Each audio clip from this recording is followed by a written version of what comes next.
March 2nd, 2013. From El Cajon, California, this is episode 14 of You Can Bet on That. Hey, everybody, it is You Can Bet on That, a podcast for the recreational gambler. I'm Mark Duvall. Once again, I'm here with Dr. Mike. Hello, Mark. So, last week we headed up to Harrah's Rincon, and they have this thing going on in 2013 called the Year of the Millionaire giveaway. Right. And the way it works is that you accumulate points for this giveaway, these virtual points, or virtual entries in these drawings. Right. As you play. And I think it's like one entry per tier credit or something like that as you Right. As It's based on your tier credit somehow. So anyway, at the end of each month, the last Saturday of each month, they have giveaways. And starting at like 10 in the morning till 10 at night, every hour, they give away $1,000 in free play to 5 winners. And they do that every hour. They announce them over the loudspeaker and put them up on screens. And these players get $1,000 in free play. And then at 11 o'clock that night, they give away $50,000 cash. Which is not bad. Right. So that's about, so there'd be 11 hours, 55 winners of $1,000. I think it's 11 hours worth. Right. Of money, maybe it's 10 hours. It must be 10 hours. Maybe 10 hours. I think you start accumulating the points at like 10 in the morning, and then they start at like 11 a.m. That makes more sense. So right. So that'd be $50,000 in free play. Yep. And then $50,000 cash. $100,000 the casino's on the line for. On Saturday. Yeah. So we went up there for that, and every hour, of course, they'd call names, and we didn't get called. But finally, 11 o'clock came, and they announced the winner of the $50,000 cash. And whereas with the $1,000 free play, you had like all day to go to collect it. But at 11 o'clock that night with the $50,000 cash giveaway, you had 10 minutes. 10 minutes because they wanted to make sure there was a winner. Because if someone didn't collect it, they were going to draw another name. So they're committed to give away all that money. Right. So which is great. So 11 o'clock came, and they announced the woman's name. Diane E. So Diane E., you have 10 minutes to get there. So we're sitting waiting. We were just going to leave afterwards. We were done, gambling for the night, so we were going to leave. So we're sitting there, and, a minute goes by, 2 minutes, 5 minutes, and there's still, Diane E., you only have 5 minutes left. Come on up. Right. And, finally they get down to, they're counting down from 10, right? Yeah, like 9 minutes and 50 seconds, 10, 9, and finally, okay, Diane E., we're going to draw another name or something to that effect. And then about 90 seconds later, they came over the loudspeaker and, all right, we're just trying to verify that Diane E. is who she says she is. Yeah. So I don't know if she waited till the last minute or... Well, either they did that on purpose or she waited till the last second to stand up and say, here I am. Either case, that sucks. Yeah, I know, because we were saying, oh, good. We figured maybe it was somebody who had, been there earlier in the day and checked in and just had to leave. And it's like, all right, here we go. They're going to draw another name. Did you see the number of people around the casino? They had monitors everywhere. And people just standing, not gambling, just standing watching that monitor thinking, okay, I'm going to have another chance. I mean, everyone was on pins and needles, and then, okay, well, let's check her, make sure, see who she is. Yeah, and she was there and collected her $50,000. Yeah. So. Thanks, Diane, for making us stay an extra 10 minutes that we didn't have to, and eat an extra hot dog that we didn't have to. We probably would have eaten the hot dog anyway. I know I would have. Maybe I would have etten the hot dog anyway. I shouldn't say that. But anyway, we were there for, I don't know, a few hours, and we played some craps. Tell them the story about the woman that was standing next to you at the table. Oh, yeah, so there's this woman standing next to me. Her and her husband. Her husband never played. He stood behind her. She played. She was a Diamond member, and she was chatting to me the whole time. A nice lady, chatting about the game and this and that and asking all this. Eventually, after a couple hours, she leans over to me and says, are you staying here tonight? And I'm, no, I go home. We live close enough. And she said, oh, well, we tried to get a room and we can't. Will you get me a room? I'm like, what? And she's like, well, you're 7 stars. They'll give you a room, even though, they're supposedly sold out. They reserve a few rooms. She said, don't worry. They'll give you a room and then you can give it to me and my husband. What? And I kind of just tried to ignore her, but she kept going on and on about a room. And when we got ready to leave, I turned to Mark and said, okay, bye, let's go. And we hurried off before she could ask again. Yeah, it's pretty ballsy, actually. Yeah, I didn't know her from Adam. And who knows what you would have had. It would have been under your name, right? You probably would have had to give a credit card. Right. She gets a massage and goes to the spa and everything. I'm on the hook for $500. Yeah. Yeah, so we hightailed it out of there. They've got a pretty good crew at the craps tables there, don't you think? They have an excellent crew. I think they're real good. They're real personable. I really can't think of one dealer that I really shy away from. Like, I don't want to play there because of them. They're all good. They're real good. There's one kind of standout there. His name is Ron. Kind of a tall guy, very loud. Very loud. That's the thing I love best about Ron. He's loud. I like loud people. It's so funny. 9-9, center field 9-9-9. Right? Yeah. He's real fast in the way he talks, right? Like that, right? Oh God. He gets so excited when something good happens. And if you're at Ron's table, hop a 5 or a 9, you'll make his night. That's his favorite bet. Yeah. Gotta hop the 9, Mike. Hop the 9. And it's so funny because now after the podcast, when Mike wins a big bet, he'll go, you can bet on that, Mike. You can bet on that. Ron is great. He's one of the, and a nice guy. Yeah. He's a nice guy. He's a super nice guy. Yeah. And he's a good dealer too. He's fast. He's very fast. He can figure out, I can have a bunch of, hot bets and, hard ways and all kinds of stuff. He'll figure out exactly what I'm owed right away, keeping all my bets up, which I appreciate.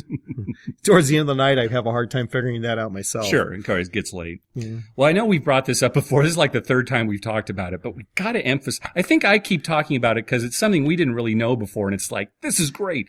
It's the aces and faces video poker versus jacks or better. So we said this before. If you're on a machine and they have 8-5 jacks or better, see if they also have 8-5 aces and faces, because it's a better pay table. And the basic strategy is very close. And, sure enough, we talked about how last time you benefited from the machine because you got 4 jacks and got more than you would have on a jacks or better machine. And so it happened to me this time. I was playing quarter aces and faces. And I drew to 4 aces. 4 aces. Yep. Yeah, the big payout. Yep. And so whereas I would have only won, I won $100 just on that. And if I'd just been playing jacks or better, I think it would have been $30-some. So it was a difference of over $65. Yeah. So. I'm still laughing about Ron. I'm just laughing to myself because something good will happen. He'll just go, ah! Like that. He doesn't make any sense. Yeah. That's what he says. Ron, I hope you're listening. We love you. All right. So some news from this last week. So Caesars Entertainment has finally announced that they're going to start charging resort fees at their hotels. Wait a minute now, Mark. Yeah. Weren't they the casino that prided themselves on no resort fees? They made such a big deal. We don't charge resort fees. Oh, that was their claim to fame, especially in Las Vegas. Yeah. They made a huge deal of it. And when they announced that no resort fees, they had a big press conference and, they made a big deal about it. So when they announced they were having resort fees, was there a big press conference? Yeah, I think so. And, well, this is the great thing is they tried to spin it like they were doing the customer a favor. The customers basically demand that the extra amenities at the hotel be bundled into one fee. And it's give me a break. Yeah, I would like more fees. Seriously. We don't pay enough. I want more taxes and more fees. So, basically these resort fees are going to cover Wi-Fi in the room and the fitness center and some of the things you're going to use. Wi-Fi in the room is good. Yeah, it is good. Because nowadays most people, have their cell phones, their iPhones and stuff. The rest of the stuff though, well, see, even the Wi-Fi though, if you're going to, some people don't use it, some people do, but give people the option of paying for it or not. Right. I think they finally gave in because everybody's charging resort fees, which is, I hate it. I hate that tacked on thing. And another problem too is if there's a travel website like Travelocity and you're looking up hotel rates, a lot of times the rates that come up don't reflect the resort fees. Right. So now, another hotel, a non-Caesars hotel might look like it was less expensive, but you had to take into account the resort fees. Right. And maybe Caesars was just thinking, yeah, we're losing out to customers because of that. We might as well start charging the resort fees. Yeah, that could be part of it. But I guess it depends on what you're there for. Sure. I mean, we're there to play craps. So we don't need the spa. Right. We don't need, any extra stuff. Yeah. I mean, we need a cot to sleep on and a craps table. Yeah, that's right. That's basically it. Maybe some kind of food. Oh, yeah. A food court, maybe. By the third day, we need some food. Anyway, so that was big news this week, and of course nobody's happy about that. All right, so let's go on to our poker home games segment. This is the segment where we talk about poker games that are not played in casinos, but that you might play with your buddies at a home poker game. Right. And this episode, we're going to talk about Roll Your Own. So Roll Your Own is a 5-card stud game. And so what that means is at the end of the hand, every player is going to have 1 down card and 4 up cards. And in regular 5-card stud, every player is dealt 1 down card first and then an up card. And then there's a betting round. And then with each additional up card that's dealt, there's a betting round and then a showdown. Well, the way that a Roll Your Own works is that at the beginning, instead of everybody getting 1 down card and 1 up card, everybody gets 2 down cards. And all the players look at their 2 down cards, and they each decide which one they want to keep as their down card and which one they want to flip up. So in essence, you make your own wild card. Well, we'll talk about wild cards later, but for now, let's not say it's a wild card game. Let's just a card. We'll just say it's regular, and then we'll talk. So for now you can just hide a card. Yeah, right. So we'll talk about variations coming up. But yeah, exactly. So you would look at the 2 cards, and then it's like everybody puts the card that they're going to put face up, the one out they in want front to of expose, them. And then it's like 3, 2, 1, reveal, and everybody flips over the card at the same time. And then there's a betting round, and then after that betting round, then all the players are given yet another down card. So once again, they look at the 2, down cards that they have, and they flip one of them up. So for each up card, that's the way it works. Every player gets the chance to look at 2 cards and decide which one they want to keep down and which one they want to keep up.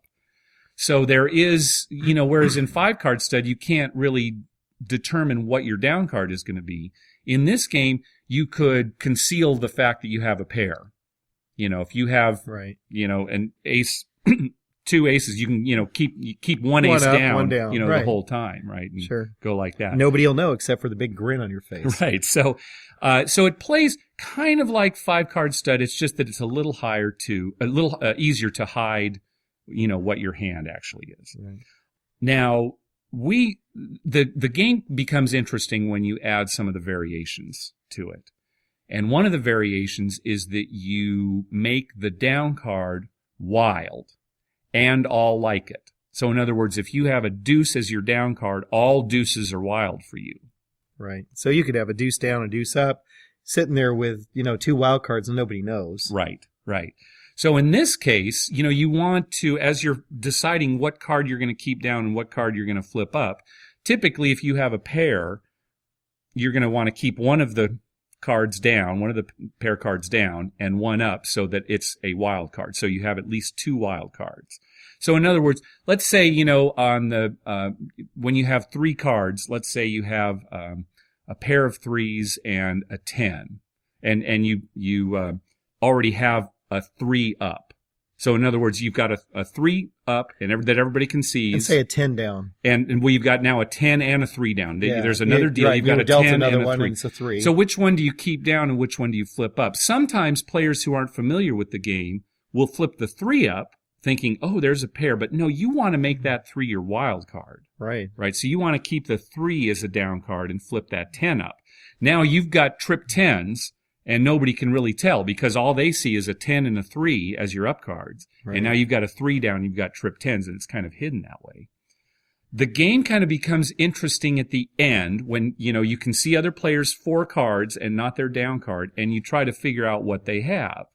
If somebody, for example, has, 3 hearts showing and the 7 of spades, well, do they have a 7 down? as a wild card and 7s are wild for them, and now they have a flush. Right. You have to, is that possible? So it makes it a little more, interesting that way. And of course, with wild card games, a lot more people like to stay in too, and it's kind of fun that way. That's what's nice about the wild card. Yeah. What would be interesting if we played this game high-low? Yes. All right. That would be interesting. And in fact, that is how we usually play the game.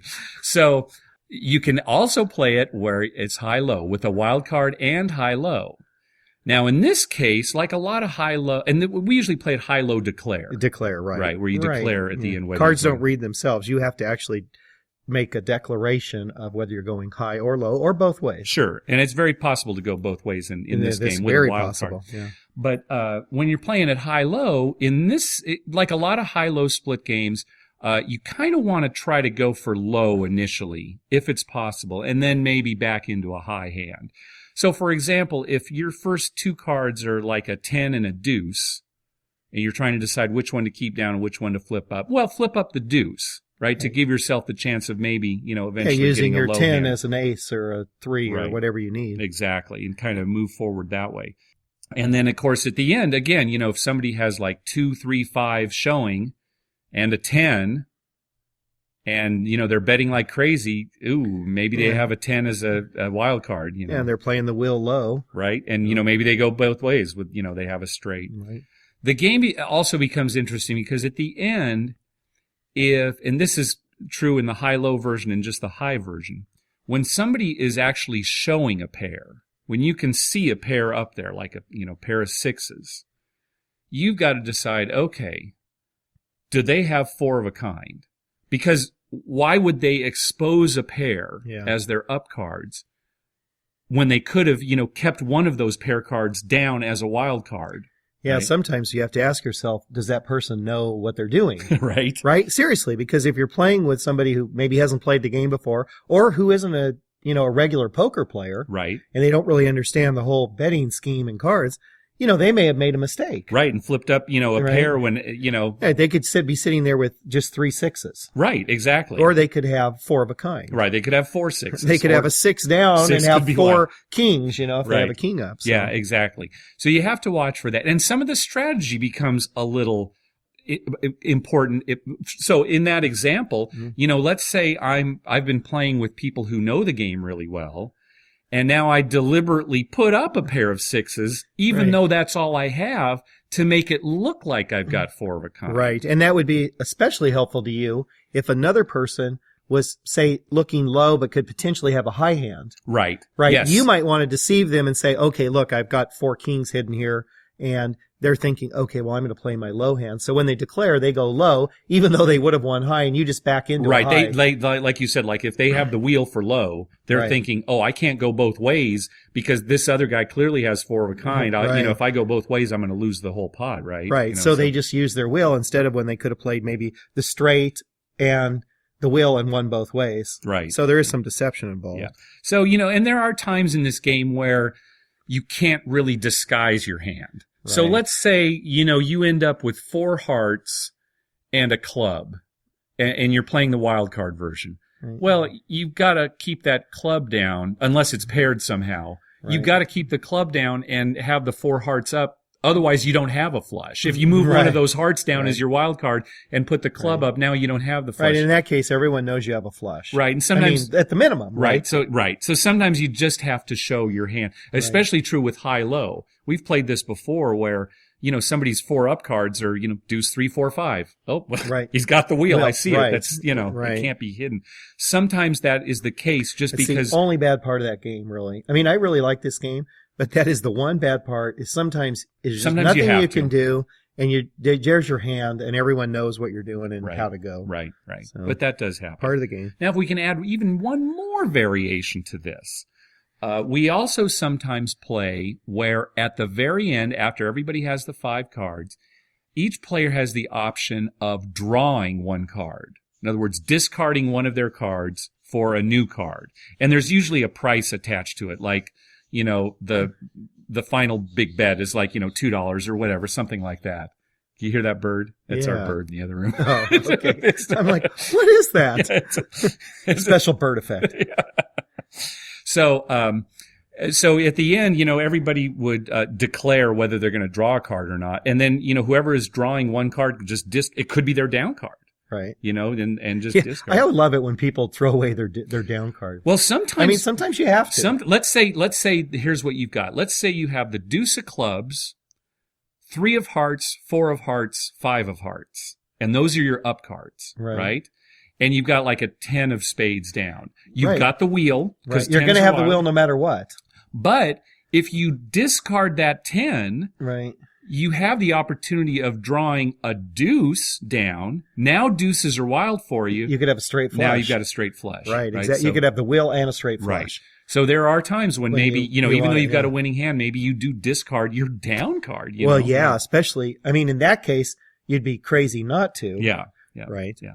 So, a lot of it is, okay, what do I need to flip up to give me the best hand versus what do I need to flip up to try to convince other players that I have a certain hand. Right. And what do you need to flip up and to keep in the buy part, let me get back up a little bit. In the buying, what do I need to get rid of that won't hurt my hand? Right. And can only help me? Right. Or keep me the same. Right. Or if you're at the end and, you're trying to draw to the wheel, but you've got a pesky king or something that, is up and isn't wild.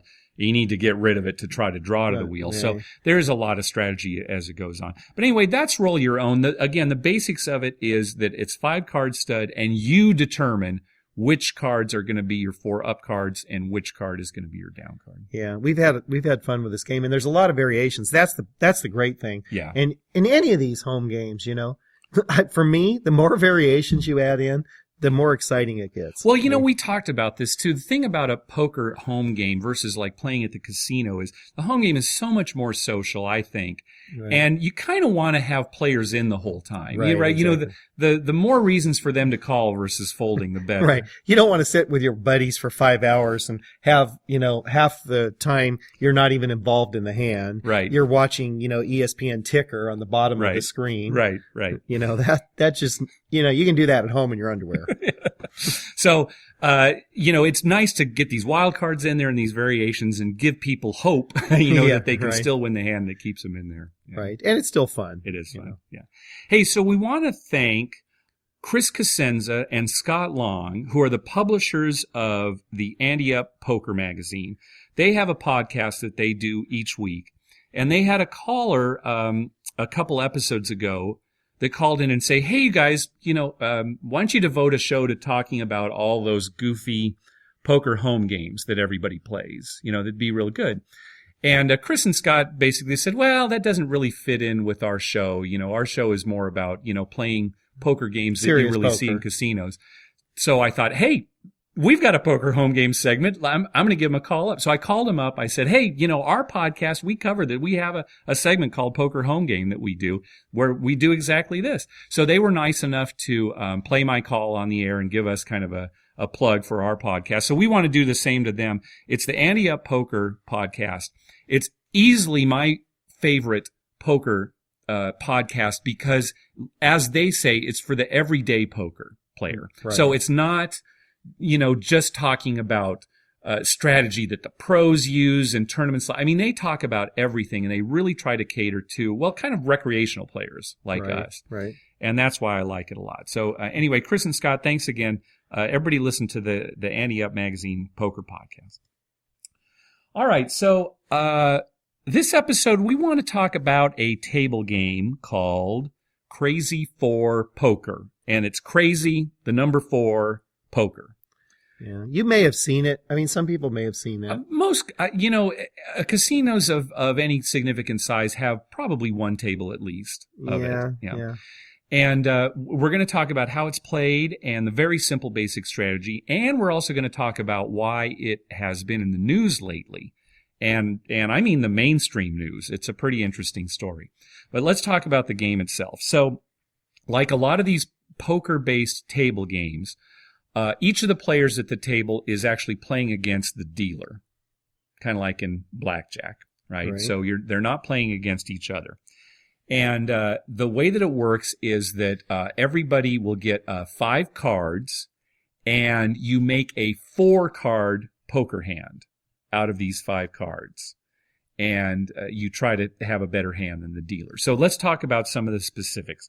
So on the layup, there is a circle that says ante, and a circle that says super bonus, and a circle that says play. So before the cards are dealt, players have to make a bet in the ante circle and in the super bonus circle of equal amounts. So if you put... So those are must bets. You have to make those. To play, yeah. If you make an ante bet, you have to make a super bonus bet. And they have to be the same amount. So if you put $5 in the ante, you have to put $5 in the super bonus. So then everybody gets their cards, their 5 cards. So what you do is you'll look at your 5 cards and you'll decide if the hand is good enough that you want to continue to play or if you want to fold. So if you think that the hand is no good and you decide to fold, you just fold your cards, you lose your ante and your super bonus bet, and the hand is over. You wait for the next one. Right. If you think your hand is good enough to beat the dealers, you have to make the additional play bet. And the play bet is, again, the same amount as the ante and the super bonus bet.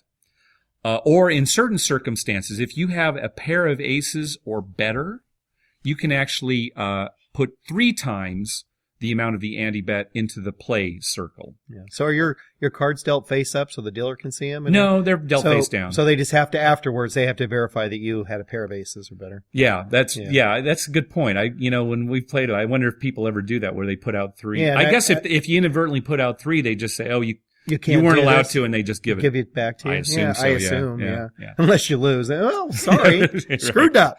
There's a price for that. So the deal here is that if you want to continue to play, you have to make this additional play bet.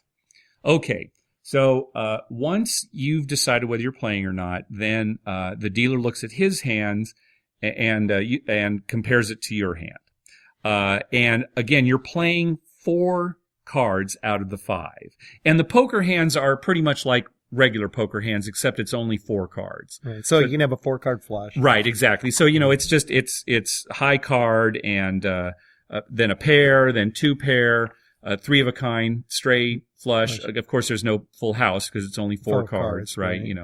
But 4 of a kind and straight flush. So you're comparing your 4-card poker hand to the dealer's 4-card poker hand. Okay.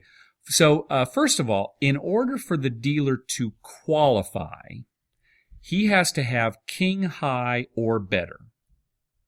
So let's say that let's say you have decided to play, you didn't fold, and the dealer does not have king high or better. Maybe he has a jack high. In that case, the ante bet just pushes. The super bonus bet maybe pushes. It doesn't lose. We'll talk about that in a second. And the play bet wins, just even money. Okay, so this is when the dealer doesn't qualify. The ante pushes, the play bet wins, even money, and the super bonus may or may not win. And depends on what your hand is. Yeah, and we'll talk about that in a second. The super bonus is going to get paid if you have a straight or better, but I want to talk about that in a little bit too. Okay, so if the dealer does qualify, he has king high or better, then you compare hands. If your hand beats his hand, your ante and your play bet both get paid at even money, and the super bonus will get paid if you have a straight or better. And if you have less than a straight, it just pushes. It just pushes. If you don't lose. If you have beaten the dealer. dealer. Right. Okay, very good. Now, if the dealer beats you, you lose the ante bet, you lose the play bet, and you lose the super bonus bet if you don't have a straight or better. Okay. So if the dealer beats you, like maybe he has like 4 of a kind and you've got a flush, you can still win your super bonus. The super bonus still wins even though you lost your ante and your play bet. Right. Okay. Right. Yeah. So just to kind of review on the super bonus, if you have a straight or better, no matter what happened with the dealer, he qualified, he didn't qualify, he beat you, he didn't beat you, you get paid on the super bonus bet if you have a straight or better. And you get paid at odds. If you have a straight, you get even money on the super bonus. If you have a flush, you get paid 3-2. 3 of a kind is 2-1. A straight flush is 15-1. A 4 of a kind, which is actually higher than a straight flush in this game, is 30 to 1. And 4 aces is 200 to 1. Yeah, how do they come up with these? Oh, I don't know. Just they come up with it in such a way that, I mean, you know, the player loses in the long run. Right. Wouldn't it make more sense 3 of a kind gets paid 3 to 1 and like a flush gets 2 to 1, something like that? Maybe, but I don't know. I didn't come up with it. 1 to 1, 2 to 1, 3 to 1. Yeah. Kind of, you know, step up. I don't know. They came up with it so that you lose in the long run. Boy. Anyway, so we're just talking about the super bonus bet. Again, on the ante and the play bets, if those win, it's only even money, right? Okay. So the strategy, the basic strategy for playing this game is very simple. If you have king, queen, 8-4 or better, you're going to continue to play. King, queen, 8-4. Right. If you have less than that, if you have less than king, queen, 8-4, you should fold. King, queen, 8-3, I fold. Yes.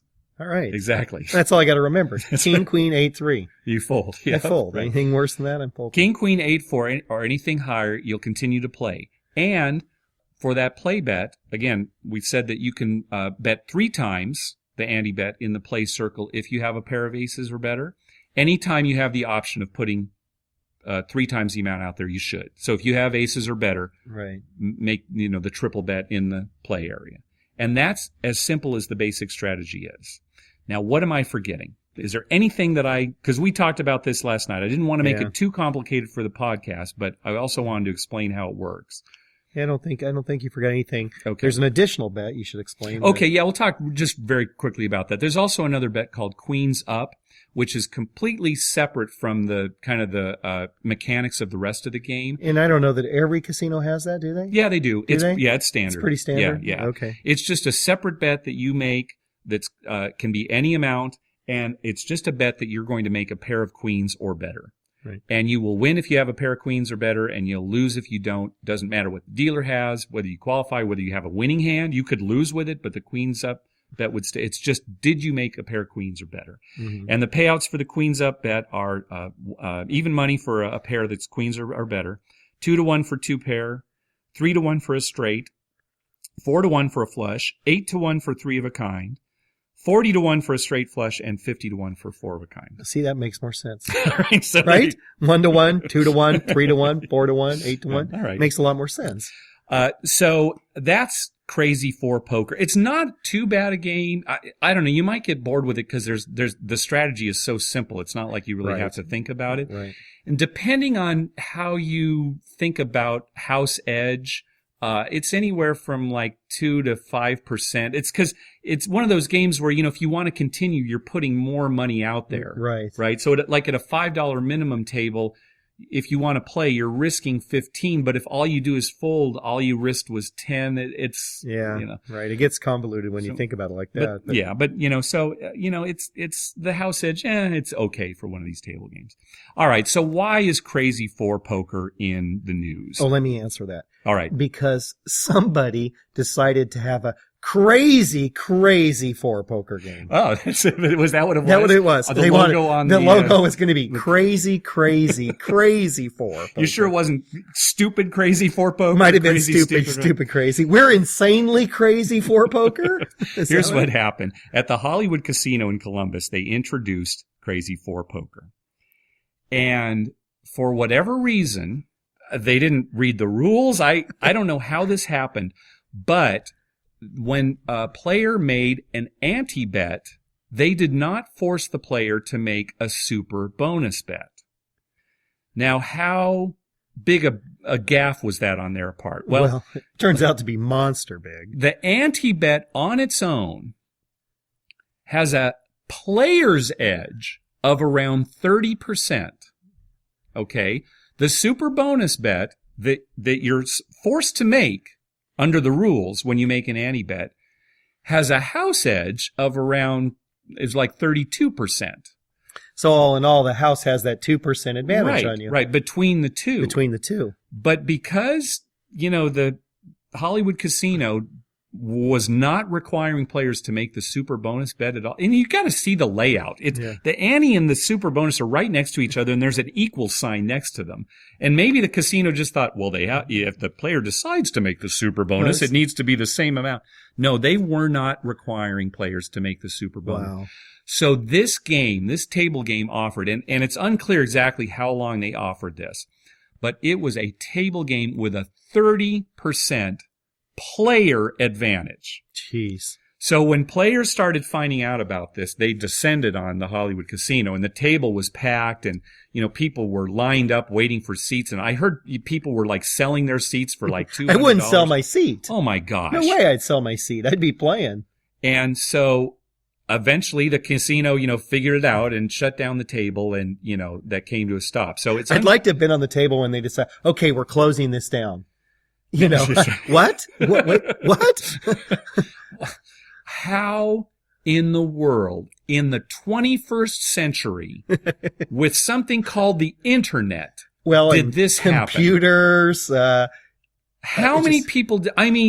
Certainly there must have been many people that were looking at this game and could have easily just gone anywhere to, let's make sure we're dealing this game correctly. Yeah. The pit bosses, the dealers, somebody. Somebody along the way should have figured that out. Oh my gosh. Well, the guy who was in charge of, orchestrating the whole game and getting it going is probably working with Charger ex-quarterback Craig Whalen in McDonald's now. Okay. As Paul would say, that was his second job after quarterback. Now, of course, the casino didn't reveal how much money they lost on this, but really you'd think at least somebody would have to lose their job over it. You would think. Because the casinos are so tight about every little thing, usually at tables. Every little thing. Right? Every little thing. How could this have gotten by them? It really is. A casino will not let you buy in mid-shoe, right? Right, for a blackjack. A lot of time. You're right. Mm-hmm. Things like that. Yeah. They don't like people standing behind the stick in craps. Right. For years, there was no cameras allowed, your cell phone. You couldn't be on the phone anywhere near a table. Yeah. They have so many rules that they check everything.